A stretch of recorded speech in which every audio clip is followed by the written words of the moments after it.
Sama dengan Komisi 2 KPU, Bawaslu, dan DKPP mengumumkan pelantikan kepala daerah non-sengketa digelar pada 20 Februari 2025. Ketua Komisi 2 DPR RI, Rifki Nizami Karsayuda mengatakan pelantikan kepala daerah akan dilakukan di Jakarta.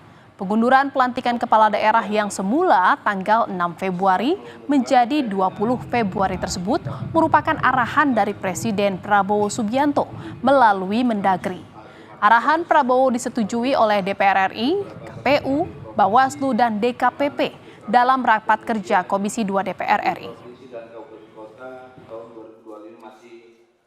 Secara prinsip, insya Allah dilaksanakan pada 20 Februari 2025 di ibu kota negara, dalam hal ini Jakarta, karena berdasarkan Undang-Undang Ibu Kota Nusantara, sebelum ada Perpres dan Kepres yang menetapkan bahwa IKN Nusantara itu telah berpindah sebagai ibu kota definitif, maka Jakarta masih memerankan peran dan fungsinya. Kenapa tanggal 20 Februari?